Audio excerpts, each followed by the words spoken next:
Awesome. Thank you guys for joining another Wednesday night with the Freedom Chasers. Um, just going over some fun underwriting and CapEx and assumptions. I'll be able to answer more questions as we go. Just want to quickly run through housekeeping. Um, as you guys can see, it's Kevin should be on here soon. But yeah, today's topic we're looking to discuss is CapEx and assumptions. Reason why I believe that's a really important topic, and I think it's a like obviously we love to talk about underwriting. That's kind of what my forte is and where I love to do.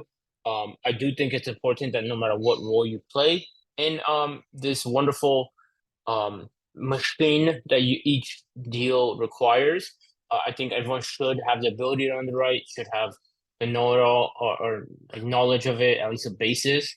I look at it as underwriting as kind of like one of those college courses that um, everyone kind of has to take, even though a lot of people may not like it.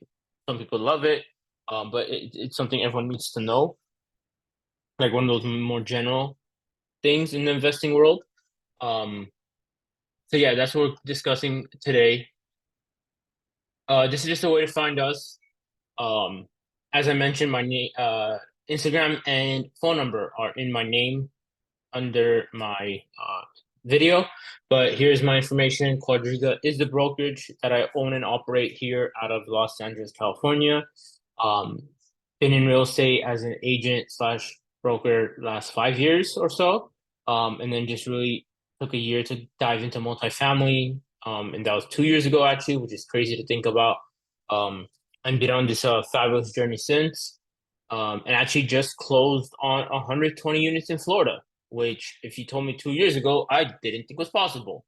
So that's definitely my win for the week. Um, and this is just the rest of the team with MFC. Um, Screenshot it. You guys will see this on the YouTube. Part of our group chats. You guys will be able to connect with everyone. Um, so it's a great community. Um, for anyone that says so, I'm a big believer in like and why I love doing this as often as I get to. And I used to be doing it more often. But we've kind of like toned it down a little bit. But I am a part of this Florida 120 unit deal because of people I met through MFC. Now, am I going to say you have to find that team or opportunity with MFC? No. But what I am saying is you never know where you'll find it. I started on MSC as just someone who was supposed to come on for a call, um, talk underwriting, and then it's like, hey, you can come back next week. Cool. How about the week after? Cool. And then just kind of snowballed. And then over a year and almost a year and a half now, just crazy to think about. I'm still doing this. But this is where you're going to find opportunity is networks like this. No matter how big or small the room is, doesn't matter. You never know what the person on the other side of the screen has access to, who they know, what you can offer them, what they can offer you. Firm believer in that. And again, it sounds very preachy, but I'm not saying it has to be this group. Just put yourself out there, add value, have fun with this. Everyone is trying to accomplish similar goals. A lot of you guys are actually in the same part of the country, to be honest. So if that's not enough reason to connect with each other, I don't know what is. Um, the first time I met the agent that um, brought this Florida deal and we ended up creating a team was actually in someone else's living room while I was on Zoom, which I think was the funniest part because none of it was planned. None of it was like expected. It was just, hey, can you get on a call? There's a broker here. Sure. We talked, and a year later, we have 120 units. Don't know about you guys, but if that's all it takes, obviously that's not all it takes. But if that introduction is all it took, just like be the catalyst for what my goals are and my journey along this crazy multifamily roller coaster that we all want to be on, I'm not mad at it. So that's enough of my TED Talks. No, I'm kidding. Here's our schedule. Please be involved, be active, have some fun with it. Connect with people, go to events as much as you can, um, and ask questions. Be involved. Um, Trust me, I don't think it's like to anyone who's been on calls before and whatnot.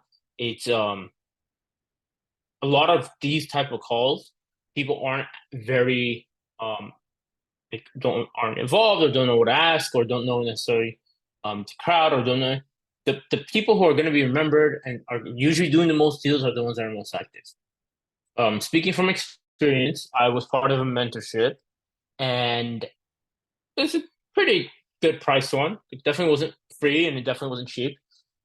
And they had a call every day. Now that may be excessive, but it is what it is. And I try to be on the call every day. Also, being in Pacific time, it helps me because that's early morning for me. Um, where for a lot of people is the middle of the morning for them or early part of their day. Um, and I was on every single call, no matter what the topic was, no matter who was talking, and it was fairly consistent. And I always had a question ready.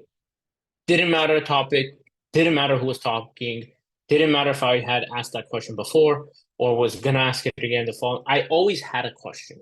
Why I say that is because everything I talk about here and with other investors and people who I'm trying to pitch on the capital raise side, people who I'm trying to brokers I'm trying to discuss deals with, I learned by asking those questions. So long story short, also to say there's no such thing as a bad question because um, if I know the answer, that means I've asked it already. That's kind of how I look at it. Like I wouldn't know the answer to the question if I didn't ask the question or try it out. So pick your poison. Either way, I've either made the mistake or I've asked the question. So um, check out our different socials, way to connect with us, ask questions. Like I said, my phone number's in my name. Feel free to reach out. And this is the WhatsApp group, which I'm sure you guys have seen around. Um, you can try to join now if you're not in it, or catch us on um, the YouTube channel. We'll also have this. Okay. So one thing I did, like I mentioned, want to discuss CapEx and assumptions. Um, I know not everyone uses this calculator. Please don't yell at me if you use a different one. It's just the one I'm comfortable with, and the one ironically a majority of people use. So you might as well get used to seeing it. I've had people ask me for this copy of an underwriting if I didn't have it, and would only look at it if I had the STA. So I learned it, and then I obviously got really good, practiced with it, and then mastered it. Cool. So, wrong one. There we go. Okay. So, like I said, with CapEx and assumptions. The one thing I did here before we jumped on, was I made these two scenarios identical, except for the rehab budget, which is your CapEx, 450 and 400. Okay. Now, if I go to summary, scenario, and don't worry too much about whether this is a good or bad deal, because this is just the old deal I was running. Um, Obviously, it's not a good one because I didn't buy it, and it's in Los Angeles. So enough said, right? So all numbers are the same, except the repairs are higher. Scenario one. And here's another thing about this calculator that I like. If you're practicing or you're trying to run different scenarios, or you want to see you got multiple quotes, this is a really good one where I would make a copy so I don't mess up my master. Piece of advice for anyone underwriting. Don't worry about having multiple copies on a Google Drive of one property or deal that you analyze. Because the worst thing you can do is overwrite your master that you needed, overwrite the one that you're using and finished underwriting, done that, or share it with someone else, they make changes and you don't have your master copy because that's even worse. Now, are there ways around that? Of course. Is it a pain? Yes, it is. So you just make a copy, and then once you have the copy, you can mess with that. And for time's sake, let that load. But essentially,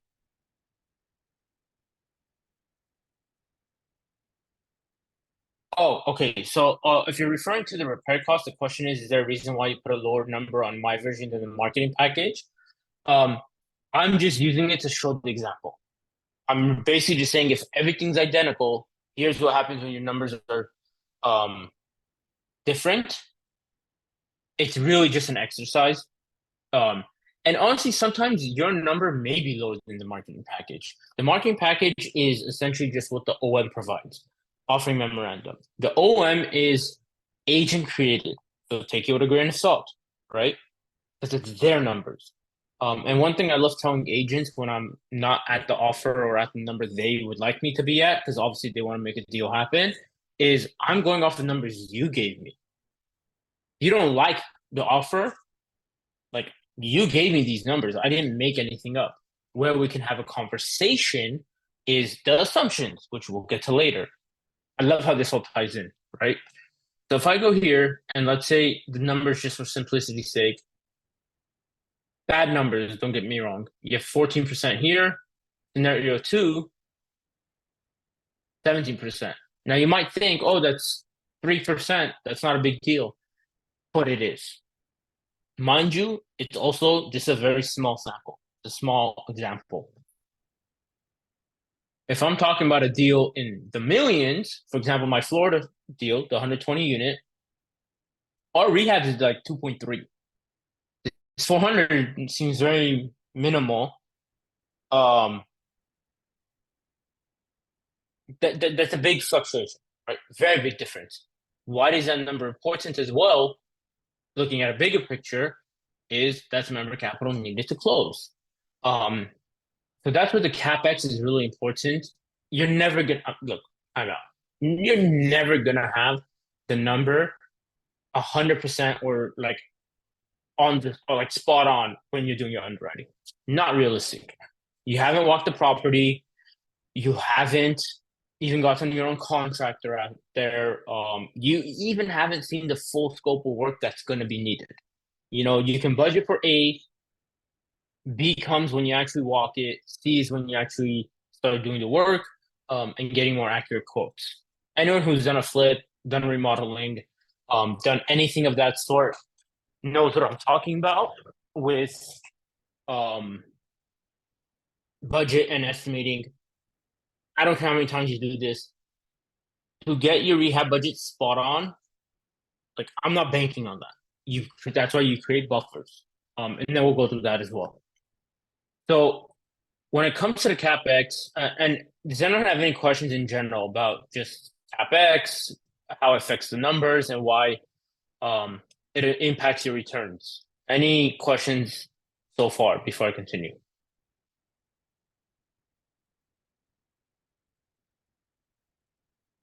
Cool. Um, so regarding the CapEx, be careful with anything. It's the inspection is only going to show you so much, um, because your initial walkthrough, sorry, not the inspection. The inspection, you're hopefully going to see more. But for example, on this, I'm just going to always refer to this 120 unit because it's like recent, current, and I was there and did it. Like I'm not speaking on someone else's experience. It's my own. We went and spent all day, like hours, and we walked every single door. Didn't matter if tenant was home or not. Didn't matter if it was raining, snowing, or hot, which it was. Um, we walked every single door. With that, it allowed us to have the best guesstimate. Like I said, you're never going to be exact on what that number looks like. Now, is it going to change from like every stage, from initial underwriting to walkthrough to probably doing the actual work? Of course, that's just the reality of it. But don't get married to the number the first day you underwrite. Great question inside the chat is how much per door should we set aside for CapEx? You're unfortunately gonna be relying a lot on photos initially. But again, this is kind of like I hate saying it like this because it does depend, but location is a big factor, which is the next point I was gonna make. In LA, I know how much stuff costs. Besides just saying expensive, which is true, um, your each location is going to be different. More importantly, on the CapEx side, I would really focus on what my comps are. Like if I have X unit, right? Same square footage, same bedroom count, same bathroom count, same amenities. which we talked about in a previous video as well, it's important to then see what is their quality, what is their appliances, what is the finishing, like X's and O's essentially, and then base it on that. Conservative number, again, depending on location, only interior, mind you, that's a huge asterisk because I'm not factoring in exterior such as roof, trees, plants, signage, all that other fun stuff. Just for the interior, which is the unit itself. Mind you, most apartment buildings have like almost all you have shared roofing, so you're gonna have a one massive cost. Now, when it in regards to like townhouse, which we have, um, with 120 unit, you're going to have a lot, like a lot of roofs at that point. So with that being said, that's a tricky number. So So if I was going to say, oh, Kevin's here. Nice. Go ahead. yeah, no, sorry. Thank you, Ed. And like on CapEx, the big thing is as Ed is saying, it's one of the hardest things to project. So you have to understand that like your connections to contractors will make a big deal. Your familiarity with stuff to know that they're not trying to kind of get one by you on padding their cost or whatever to make their margins greater is a big deal.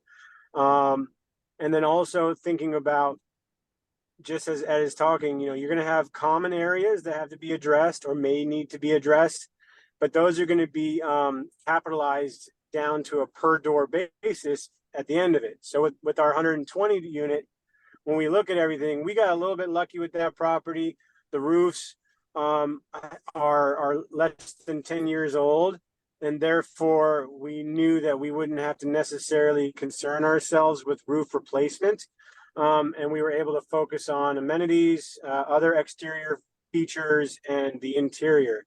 But at the end of the day, you want to be able to give yourself a rough estimate of what your cost may be. And then I would say add another 15% contingency padding into that number until you can get into due diligence and actually get quotes from contractors that you could take to the bank. Oh, yeah, that's a great point. So to give you more concrete numbers, just so that I'm personally not running around the question, I wouldn't expect any interior if you're updating your appliances to be less than 5,000. Now, obviously, that's location dependent. Um, and size is a big one. That's why it's important to have the unit mix, an accurate unit mix. And another thing to keep in mind is you want to factor in how long tenants have been there. Like there's some tenants that'll be at a property for 7, 8, 10 years, and that's not out of the ordinary. But also that means no one's probably seen that property, or if people have seen it, it's once every year if you're lucky.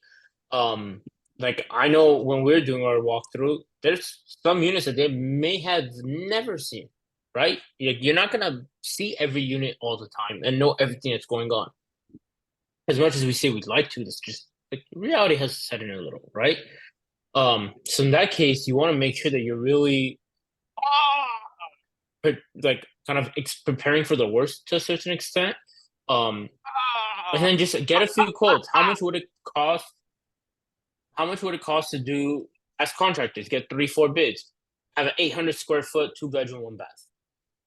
What does that cost on the rehab side? Right.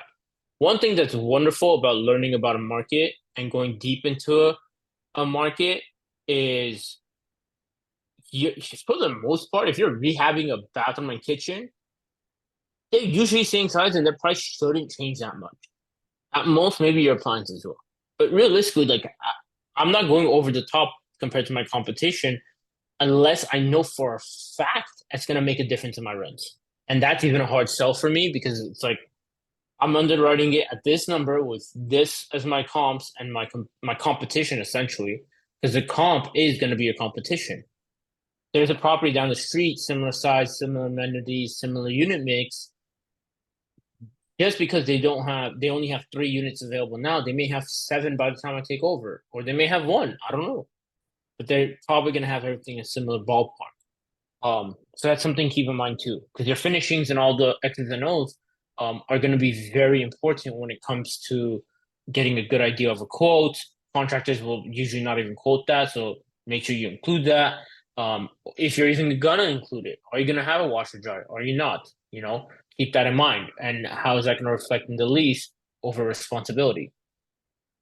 Any questions on CapEx? I know you guys had a few in the chat. I appreciate the involvement. Um, it's always a tricky one just because there's so many factors, right? Is it two-story?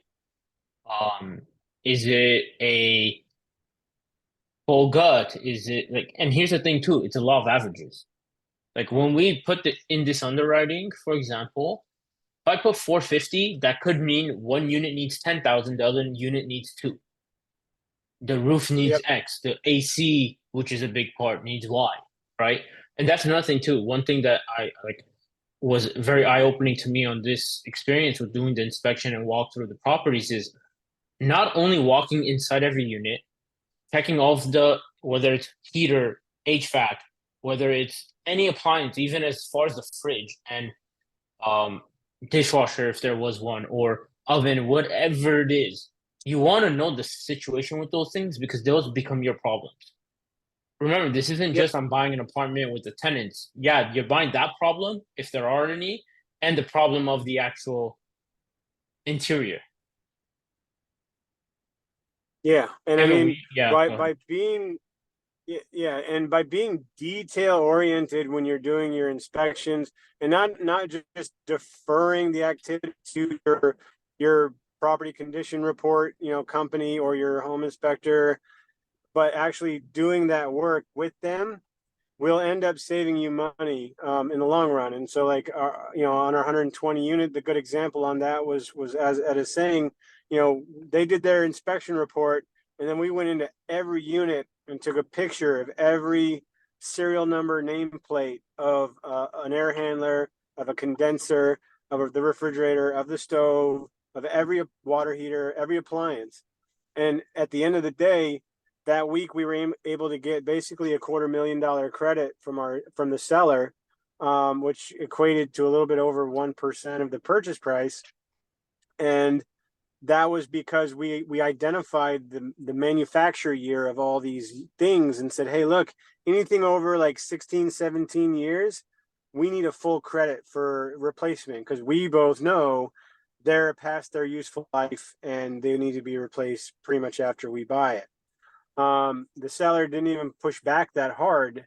They pushed back on a couple small things like door frames or whatever, but the appliances, they knew we had them because we had all of the photographic evidence and logic behind us. So by taking that extra moment, we saved our investors $250,000 on CapEx. And that's a huge win, knowing that the property will be able to run more efficiently over the next 5-10 years because of it.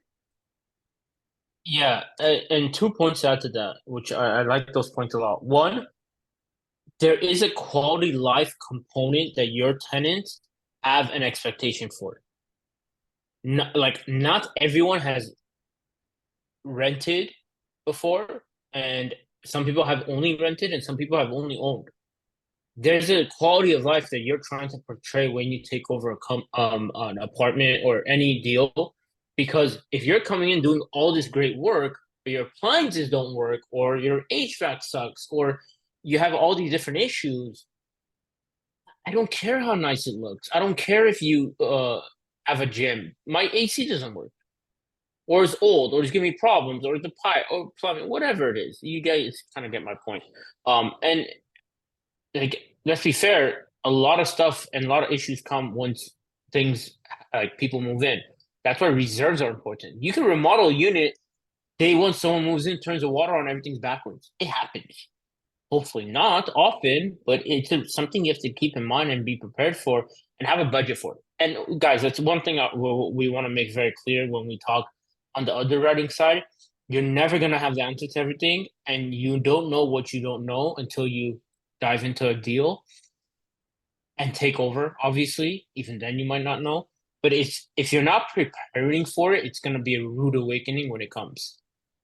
Exactly, like Jennifer's saying. Like, how do you expect your tenants to be okay with you raising rents or with the overhaul you're doing? Because let's be fair, if you come in, you change the parking landscape and you invest money.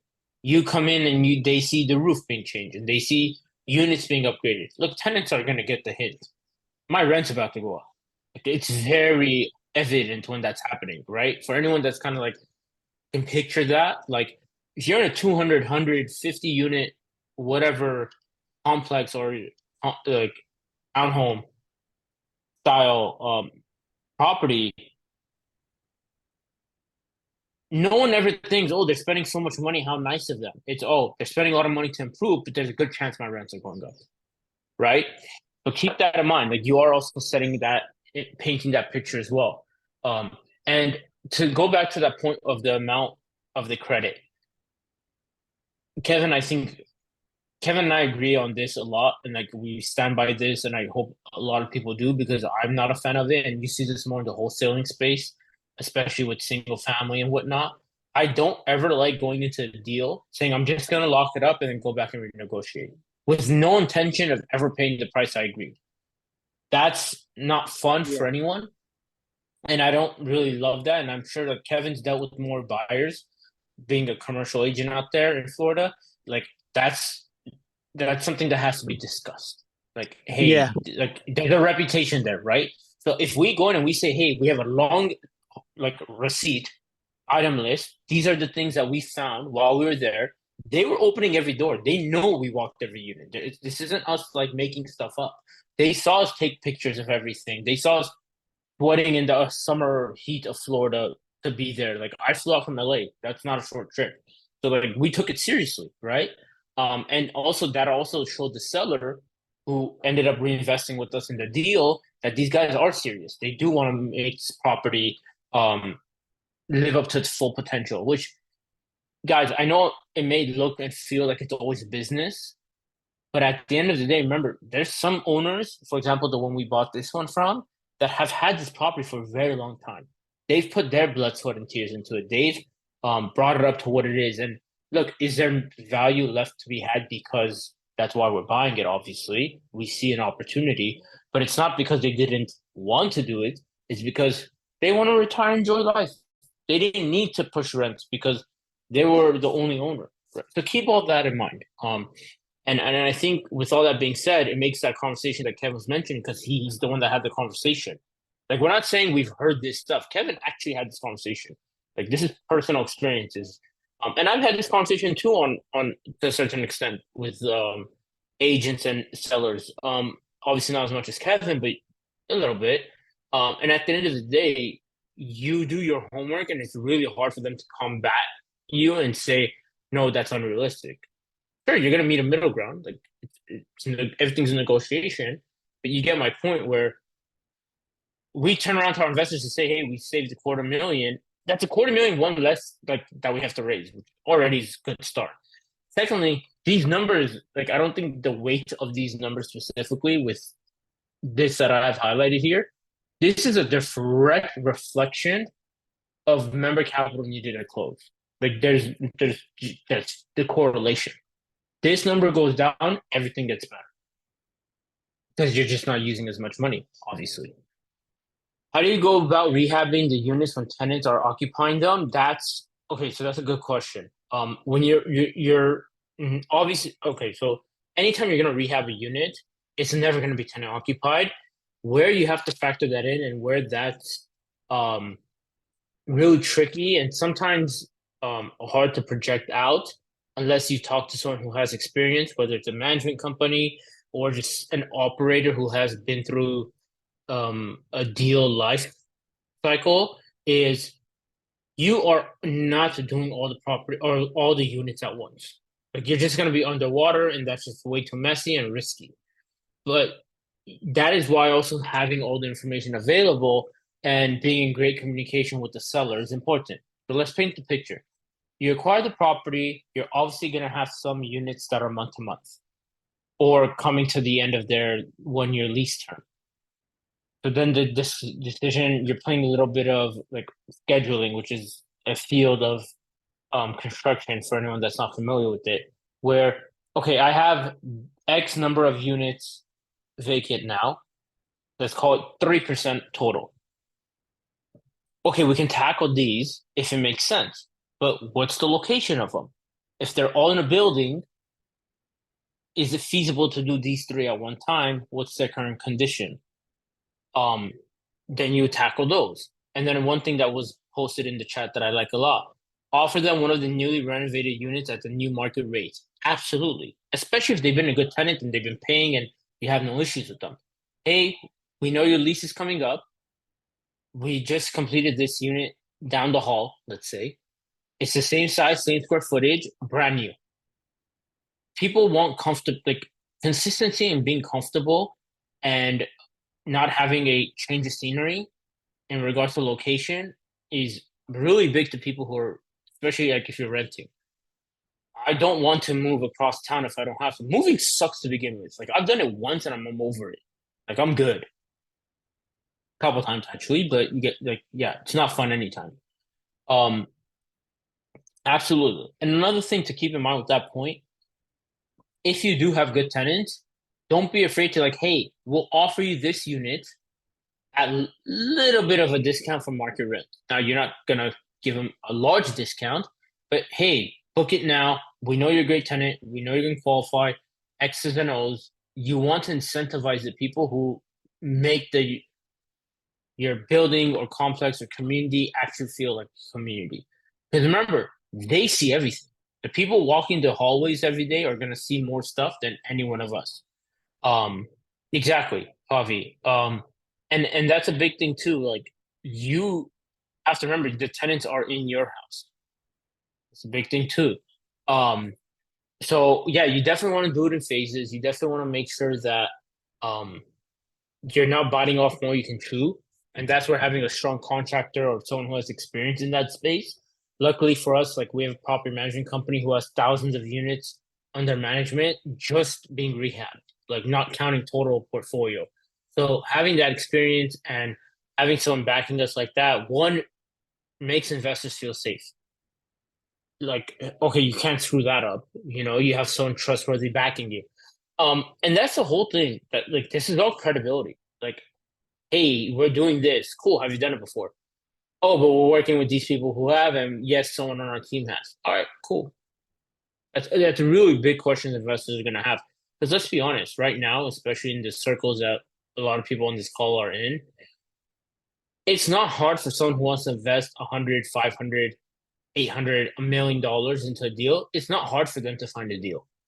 Absolutely not. What's hard is for them to find someone who they can trust their money with and want to trust their money with. The numbers, yeah, I'm gonna say our deal is the best because it's ours. Do I think it and believe it? 100%. Do I think we have the best team? Absolutely. But every single team should be saying that too. Because if they don't believe it, no one else will. So why are they gonna invest in them? You know, it's just the reality of it, right? Not saying it's competition. It's just you have to be confident. You have to know your stuff, and you have to trust your team. And that kind of goes into the whole what tab am I looking for? This tab, the assumptions. So this is a fun one because it is very market relative, obviously, and why the assumptions kind of tie into the capex and why we decided to kind of put these two together is because they do so much affect that beautiful number that we were looking at previously of the returns and a place where it's really easy to confuse it in the underwriting. Your assumptions, some things you're not going to be able to control. Taxes, insurance, sometimes, and we'll get to that later. Utilities, for the most part, it is what it is. You can control and try to manage ways to capitalize on that, obviously, with bill back, rubs, whatever the case is. Management is a big one. Repairs and maintenance is another one. And then your reserves. The assumptions are really important because you don't you your agent or the OM or wherever you're getting your information from, well, I mean the seller's agent in this situation, they're gonna project and put on paper as much information that makes the deal look good. Bottom line, they don't.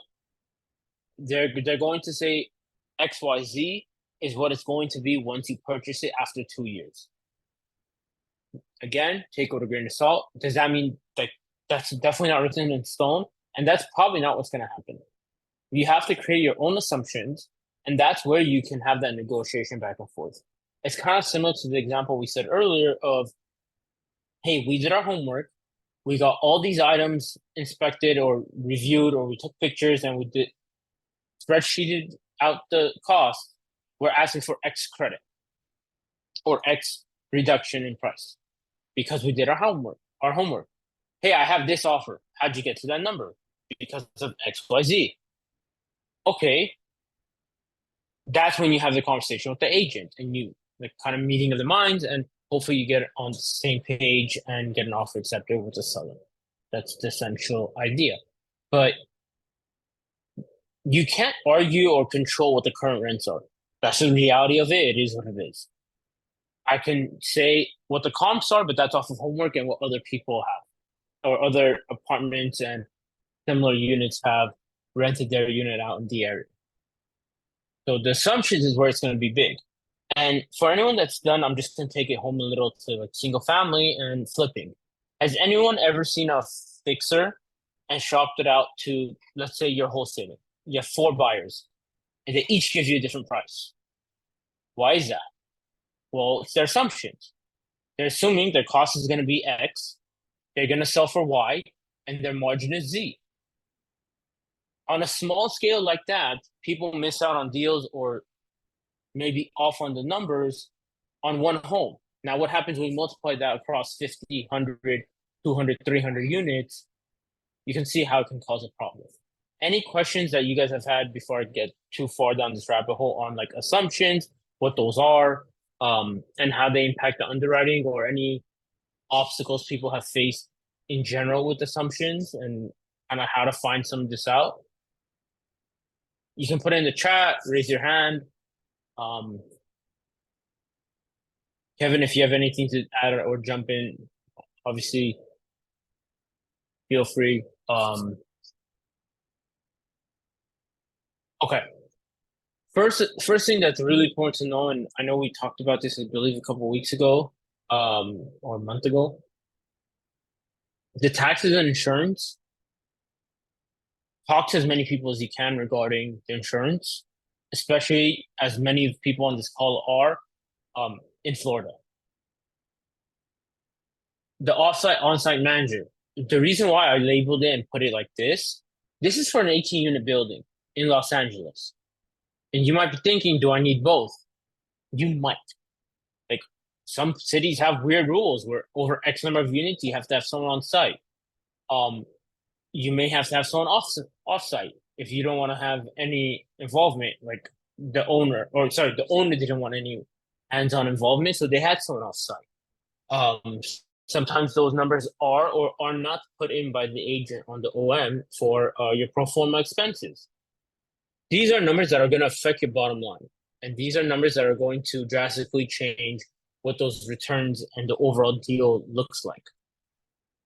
With the manager space, and Kevin can actually probably talk more about this than I can, but you have a lot of different components to the overall landscape of how the management works. Remember, as operators, you are responsible for your property management company, you're responsible for every person under payroll, and you're responsible for your maintenance. If anything goes wrong, your investor doesn't care. It comes back to the operator, it comes back to the GP team. And to be fair, that goes back to the team in general. Like, they were in a position to manage your property. The payroll is a big part of that too. Like, obviously, this is a bigger factor with the bigger units. Are you going to have a leasing person on site the entire time? Do you know what that cost may be? Do you know, like, those are all salaried positions, obviously. As much as we look at it like, oh, I'm buying this $20 million property. What's a couple, like, 100,000 a year? And it's a lot. Like that, those numbers matter, right? So the assumptions are like when I'm doing my underwriting without spending hours of homework on a property that you may not buy, is this a realistic number to put as an expense um, for this deal, this location, this size? Here's another component which really throws a wrench into a lot of things if you're not prepared to think about. Our 120 units isn't on one parcel. Like, it's a drive. Like, again, I'm saying it, so take it with a grain of salt. I wouldn't walk from one to the other, but I'm pretty sure a lot of people wouldn't. Like, it's not walking distance and it's not close. Now, is this so far that it's a problem? Of course not. Like, it's driving distance, very normal. But that factors into the equation. You have to know, like, okay, is it realistic for one person to attend to both properties? Um, is the property management I'm hiring aware of that? Are they able to manage that? Is that going to be an issue? Is there an office that makes sense on site? Um, these are all things to really consider and to know about when you're going into the offer. Because remember, if you make a mistake or sorry, when you get new information based on the property, based on credits or like inspection and cost of rehab XYZ, you can go back to the seller and say, hey, we found these things, we'd like to reduce the X amount. But if you go back and, hey, the price of a property management company was higher than I anticipated, or I need to hire someone and they cost X instead of Y, or their salaries at this number, tell you really think you're gonna have much wiggle room with the seller? That's a tougher sell. And I don't know. That's if someone came to me like that, I'd be like, too bad, so sad, have fun. I see people really desperate to do a deal and they're on the GP team and the LPs are not always seeing the best picture. How, as an LP, do you find your best GP? And as new deal funders, how do you find your willing GP partners who have the history and street cred to join you in your early deals? Okay, that's a lot to unbox, and I love that question. So thank you for that, Jennifer. So I'll start with the first one. I see people really desperate to do a deal and they're on the GP team and the LPs are not always seeing the best picture. Okay. So as an LP, here's one thing that I tell a lot of people in regards to so this is something that I experienced early on and experienced with other people who, especially in the raising capital space. Unfortunately, as an LP, it's kind of like you just have to trust the people and hopefully you're finding the right people and the people who have done a lot of deals and have some results or something to show. Like it's kind of like a resume to a certain extent. But if you're raising capital and you're presenting an opportunity to LPs, trust is a big one. Kind of like I was talking about earlier. There's thousands of deals out there. There's thousands of different groups trying to do deals and raise capital, and no one's ever going to say no to money if you bring it to the table. What it comes down to, and one thing that we've really focused on with this Florida deal, is making sure we're transparent, and more transparent than most, being involved in a lot of different circles and seeing how a lot of people operate. We see what we do and don't like. Again, does that mean it's right or wrong? I'm not going to say that about anyone else. Everyone has their own way of doing things. It's just how we would prefer to be, how much information we would like if we're the people in the investor shoes. I think is a big part of it, is being very transparent, being very open to questions and being able to be contacted. The worst thing you can tell an LP is, hey, we'll reach out to you. Good luck getting a hold of me. And you may not say it, but showing it is just as bad, right? Because that's just the reality of it. It's gonna get tested at some point. From the LP side, how do you find it? It's ask around. Reputation is everything, especially in this space. And I may become the bad guy saying this, and not a lot of people are gonna like me saying this, but too bad, so sad.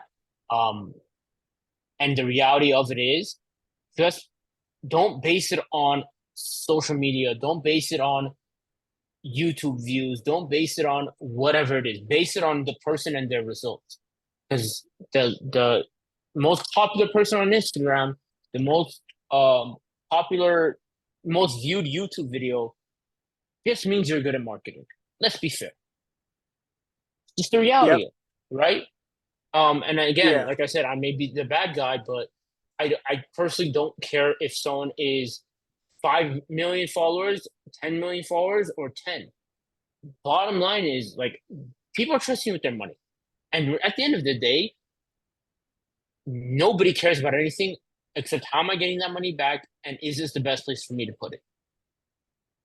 It's the reality of it. And again, it sounds like I'm preaching or I may become the bad guy saying this, but nobody wants to put their money into people that they don't trust and they don't believe will get the job done. Because trust me, they're probably gonna get a phone call right after yours saying, "Hey, would you like to invest 100,000 into my deal?" The reality of it, like we have these conversations with Yeah. people all the time. And Kevin, I think you have something to add on to that. Yeah. I mean, I think you're on a roll with all this stuff. That's why I went silent for a moment. Like, so Yeah, you're at the end good. of the day, you got to remember that that you got people that are marketing experts, and you got people that are technical property experts or like operators, and then you got those influencers that are out there, and again, a strong team like of GPs taking a deal down, you're probably going to have like an influencer or marketing guy like on the team to help you with the raise, but you don't want them to be running the decisions on how the business plan should look. They should collaborate on it, but you have to understand that everybody should have their own expertise that they're working through.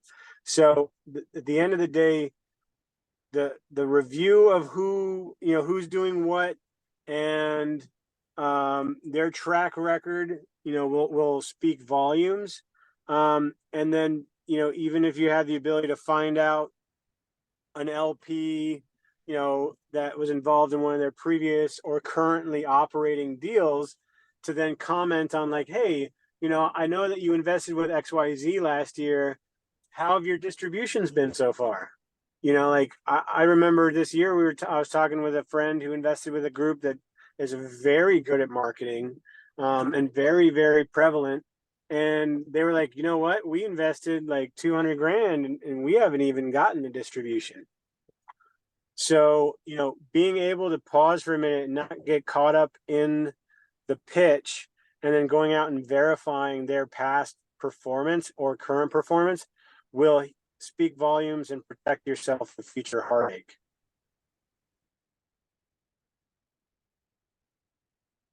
Absolutely. And guys, remember this too. Um, when you're underwriting, you're looking at deals, you're trying to raise capital, you're trying to build a team out and whatnot. Um, you want a very different and diverse group.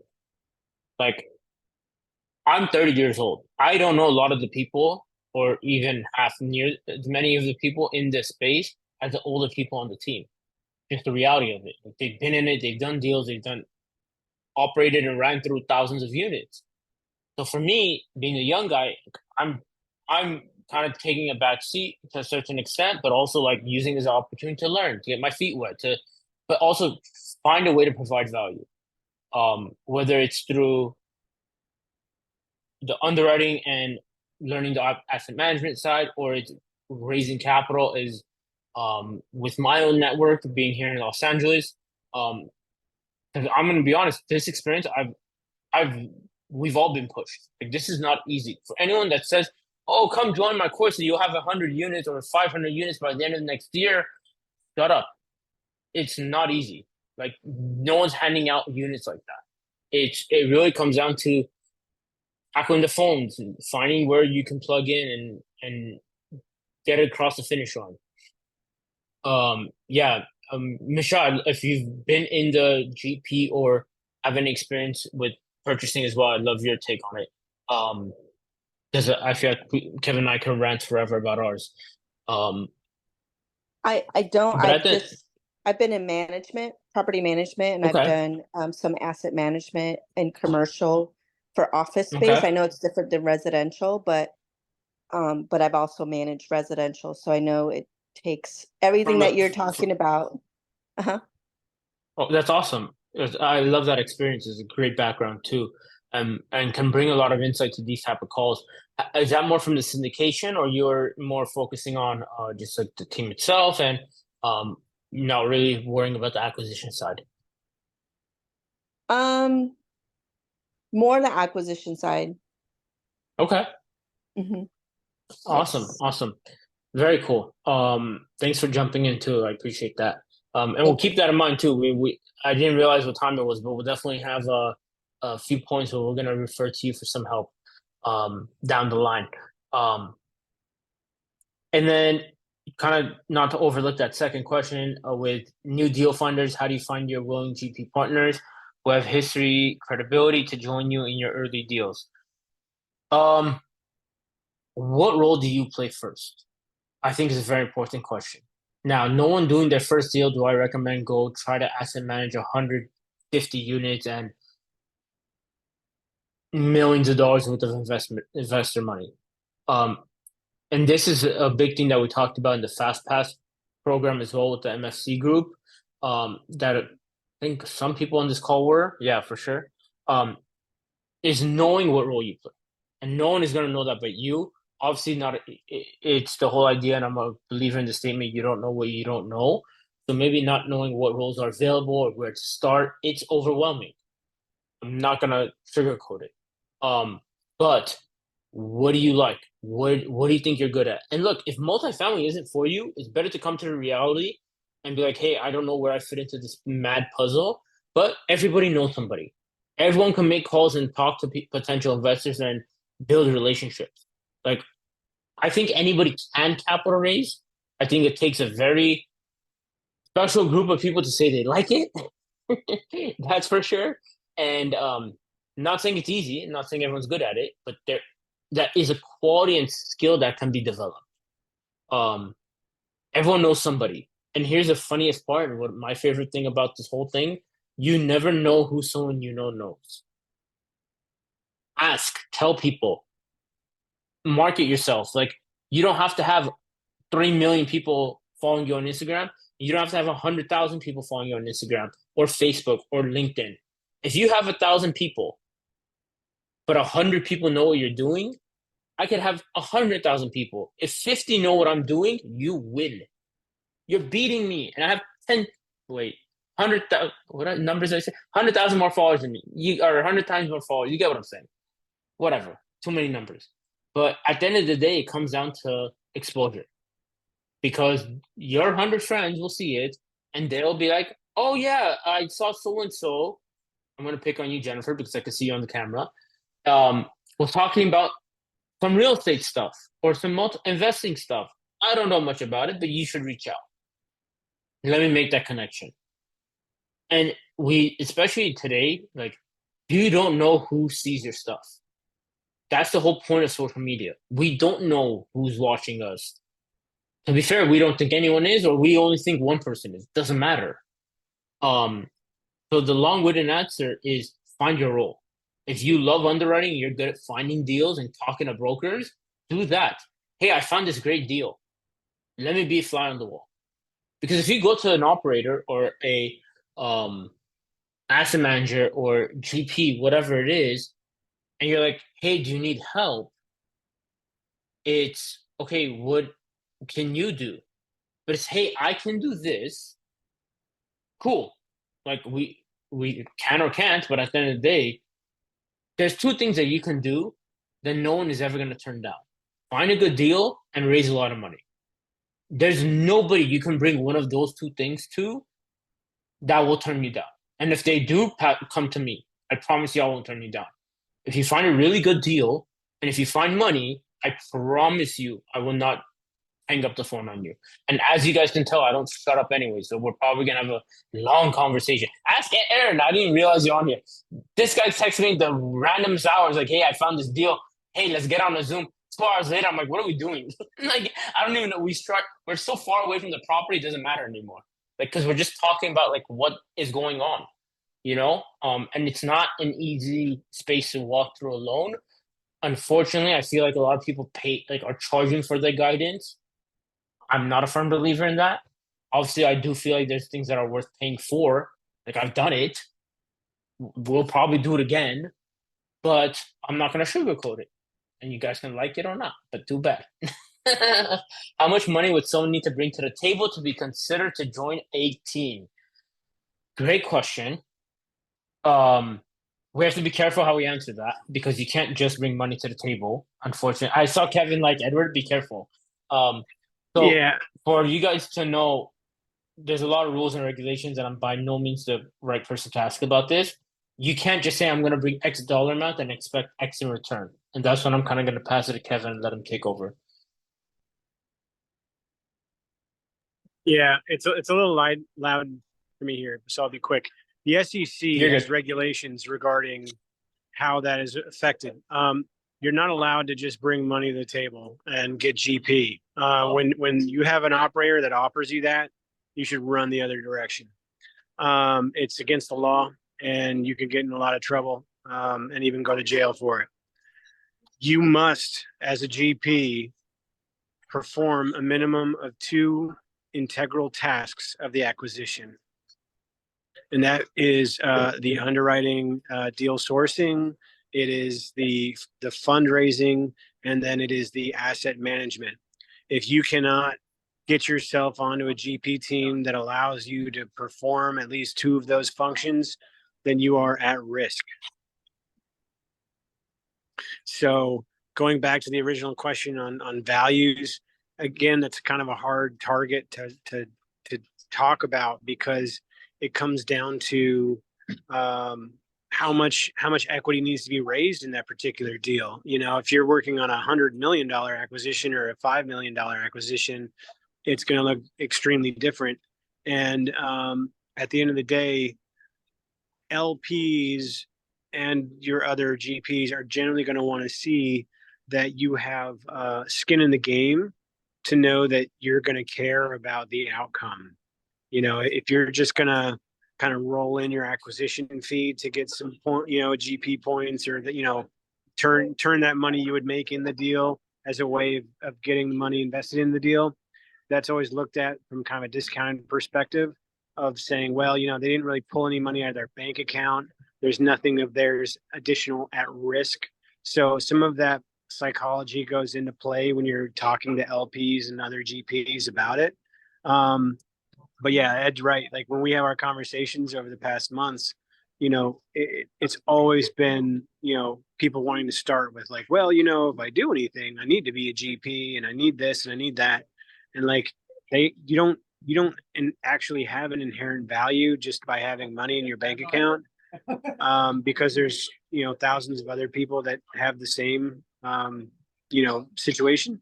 So you need to be able to explain to them a little bit more like, well, I live in the area, I can be your boots on the ground, I can, I'm an underwriter, I know what to do to look at these things and make sure that your business plan is solid. Anything you can do of that nature is going to boost your credibility to the team and give them an easier chance of saying yes. I